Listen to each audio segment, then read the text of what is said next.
Dear viewers, welcome to my YouTube channel, The World Today. The topic which I will cover today is why there is world disorder? Question mark.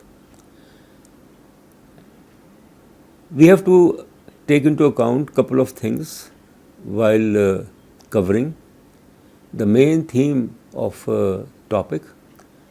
The first is there a world disorder, meaning that the world is facing serious challenges in terms of economic, environmental, and security, and so forth. And if there's a disorder, then who is responsible for that? And how this disorder can be transformed as a stable world order.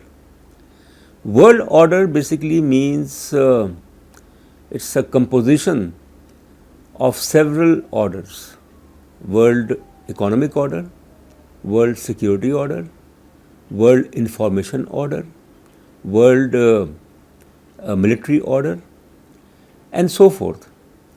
Now, the background of the world order basically that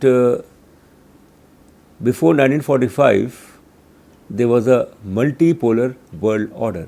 That is, there were many powers. There was British Empire, there was French Empire, there was Dutch Empire, there was Italian, German, and there were many empires, Spanish and Portuguese. So it was basically the European imperial system which dominated the world order. It was a multipolar world. And of course, after 1898, the United States also emerged as a regional power, a significant power. Post 1945, that is after the end of the World War, the world order got transformed from the multipolar to bipolar. That is, the two major powers which emerged on the world scene, United States and the Soviet Union. So that world order had ideological connotations.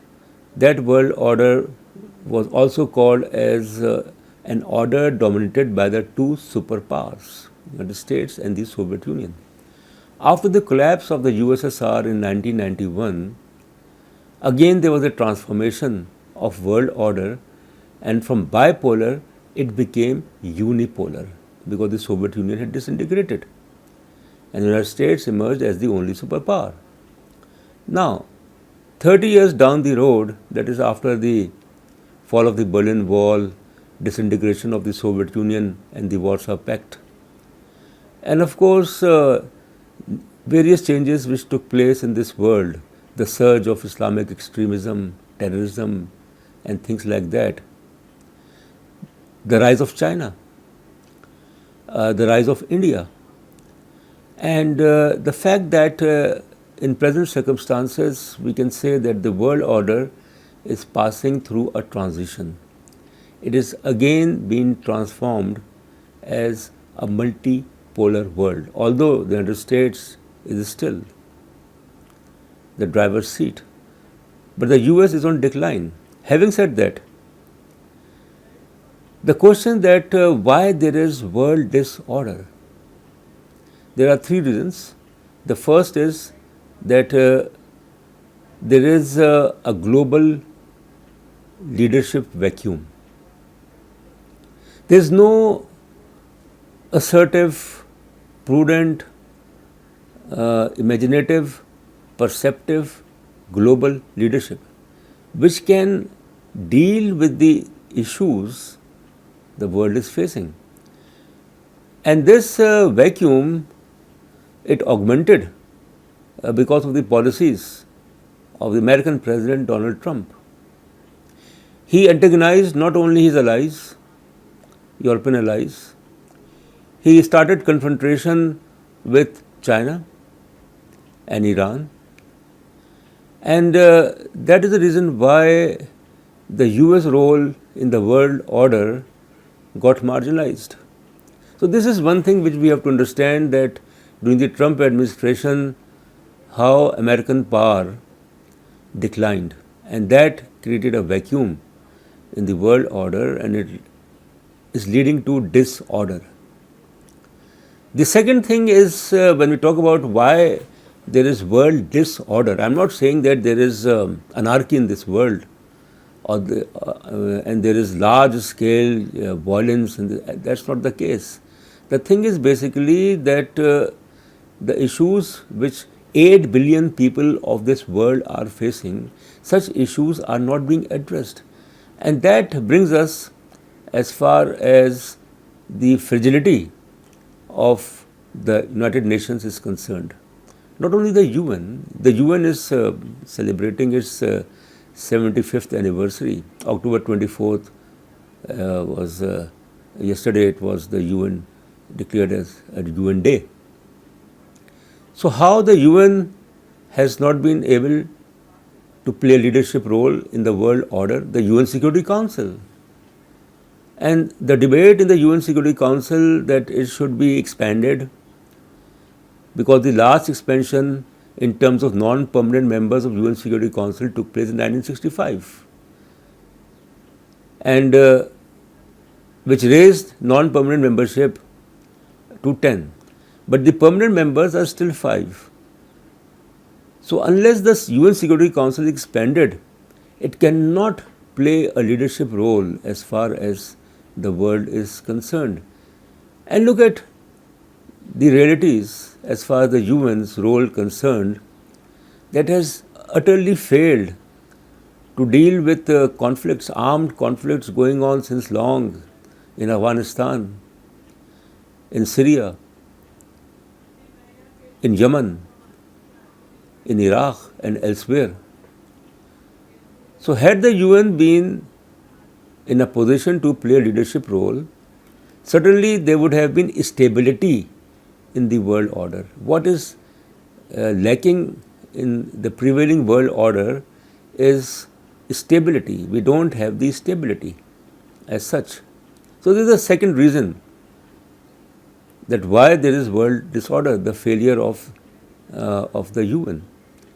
The third thing is that like the First World War from 1914 to 1918, that how the world witnessed polarization, how it witnessed instability, although the world was multipolar.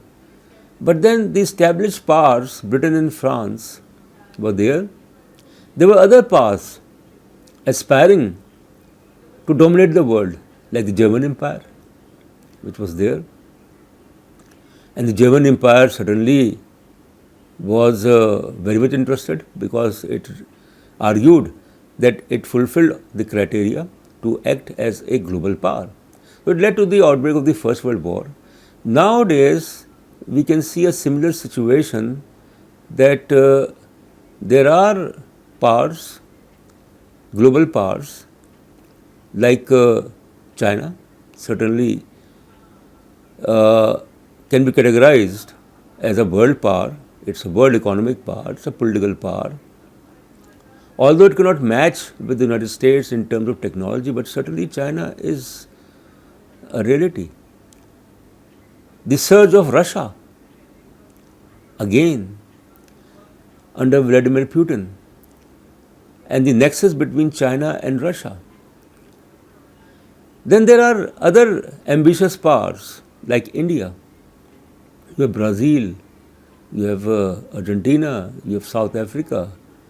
And as far as the European Union is concerned, as far as Japan is concerned, so these are the powers which are not comfortable with the US still calling the shots. US still claiming itself to be the only superpower. Now, the third thing is that how the world has failed in terms of dealing with some of the threatening issues like the pandemic, the coronavirus, which took the lives of millions of people. And it was a major test case that the world leadership failed to, the world order failed to play a role in order to deal with this lethal virus, which took the lives of several hundred thousand people. Then, of course, there is the issue of climate change. There is the issue of global warming, that how the world is confronting the threat of climate change, the melting of glaciers, and there is a prediction that in coming 40 years, 40, 50 years, the North Pole and the South Pole, where that is the Arctic and the Antarctic, where there is the concentration of glaciers and the ice and things like that, Arctic is melting, Antarctic is melting. So it will lead to a dangerous situation where some of the coastal areas and in different parts of the world, including in South Asia, may be inundated with water. Then certainly there is the issue, what we call as the gases released, the toxic materials, and the fact is basically that even the powerful and the global actors, they have failed to deal with the release of gases and how such gases are lethal in nature. Such gases are held responsible as far as pollution is concerned, adding to world pollution. So this is one thing which we have to take into account, that the world population in 1900, which was hardly 3 billion, has surged to 8 billion. And then apart from the environmental, climate and other challenges, there are numerous issues dealing with food crisis, water crisis, energy crisis. Now, the group of 7 composed of the richest countries of the world. Then there is group of 20, the strong economies, first 20 economies of the world. There are many, like the World Economic Forum, which regularly every year it holds its meeting in Davos in Switzerland. The Munich Security Dialogue, the Shangri-La Dialogue in Singapore. So we see that there are various steps which are being taken under such organizations. And then the European Union, which is a very, I think it's a success, to some extent, a success story despite its fault lines. Together, such arrangements, multilateral arrangements, bilateral arrangements to deal with various issues.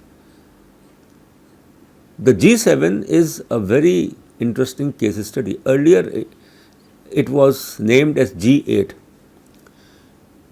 Group of 7 is composed of the world's richest economies: United States, Canada, Germany, France, Italy, UK and Japan.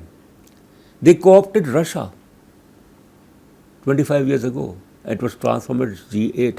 But when Russia occupied Crimea, part of Ukraine, it was literally expelled from G8, and then G8 became G7. So how the group of 7, the richest countries of the world, they look at the issues of world order. Now, to sum up the world disorder, that how this disorder, instability, the vacuum in the world can be filled. I think it depends also the outcome of American presidential elections. So if Joseph Biden, representing Democratic Party, wins, gets majority in the Senate also, then one can hope the reduction in the level of polarization in the world. There will be some, one can say, improvement in terms of US relations with China, confrontation with Iran, with the European allies. So if there is a Democratic Party in power replacing Donald Trump, Republican Party, then one can expect some semblance of stability in world order, if that thing happens. But then the US still at the helm of affairs will have to play an active leadership role.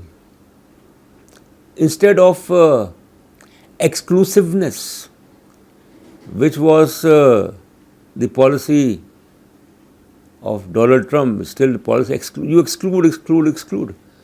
The policy of inclusiveness, whereby United States is able to take not only its allies together, but all the peace-loving countries of the world and plays a role for conflict management and resolution, peace, economic stability, economic development.